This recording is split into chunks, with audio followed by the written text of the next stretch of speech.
The story of life on Earth is a story of starvation. Ash from massive volcanoes and asteroids block out the sun, killing the plants which then killed most everything else.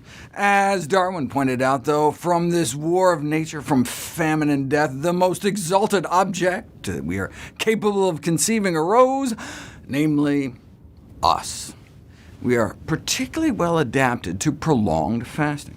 Evolving in a context of scarcity is believed to have shaped our exceptional ability to store large amounts of calories when food is available. Of course, now our ability to easily pack on the pounds is leading to modern diseases, like obesity and type 2 diabetes, but without the ability to store so much body fat, we may not have made it to tell the tale.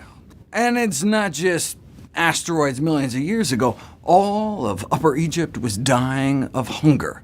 Reads an inscription on an Egyptian tomb from about 4,000 years ago, to such degree that everyone had come to eating his children. Or just hundreds of years ago, parents killed their children, and children killed their parents and ate them. The bodies of executed criminals were eagerly snatched from the gallows, wiping out as many as 2/3 of the population of Italy, 1/3 of the population of Paris. So we don't have to go back to ancient history. Even the most secure and affluent populations of today need only trace their history back a short distance. For example, nearly 200 famines in Britain over the last 2,000 years. Now, we tend to be suffering from too much food, which carries its own problems, but might there be any negative consequences to not ever starving? This was a question raised 50 years ago. I mean, if our physiology is so well tuned to periodic starvation, maybe by eliminating that, we may be doing harm to our overall well-being? We just didn't know. The lack of research in the area of starvation was attributed to the difficulty of securing willing human subjects. So what little we had came from unwilling subjects. Physicians within the Warsaw Ghetto made detailed accounts before they themselves succumbed. Or Irish Republican prisoners starving themselves to death after up to 73 days on hunger strike. But starvation isn't necessarily the same as fasting, an issue raised in medical journals over a century ago. Starvation is normally a forced, mentally stressful, and chronic condition, whereas therapeutic fasting is voluntary, limited in duration, and usually practiced by people who start out with adequate nutrition. Therapeutic fasting? Where did we get this idea of fasting therapy, fasting for medical purposes?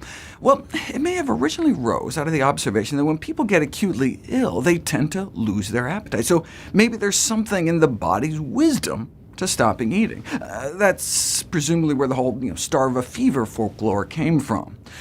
There was the sense that fasting affords physiologic rest for the body, not just the digestive tract, but throughout, allowing the body to concentrate on healing. It was evidently an open secret that veterinarians used to hospitalize dogs only to fast them back to health. And so maybe, the theory went, it might work for people too. Beyond just freeing up all the resources that would normally be used for nutrient digestion and stores, there's this concept that during fasting, our cells switch over to some sort of protection mode. Why would fasting reduce free radical damage and inflammation and bolster cellular protection? It's the "that which doesn't kill us makes us stronger" concept known as hormesis. So that's kind of the opposite of the let the body rest theory. It's more like let the body stress. The stress of fasting may steel the body against other stresses coming your way. This was demonstrated perhaps most starkly in a set of cringe-worthy experiments in which mice were blasted with Hiroshima-level gamma radiation sufficient to kill 50% within 2 weeks, but of the mice who had first been intermittently fasted for 6 weeks before, not a single one died. It's this kind of dramatic data that led to extraordinary claims like therapeutic fasting could drive half of all doctors out of business. But you don't know until you put it to the test, which we'll explore next.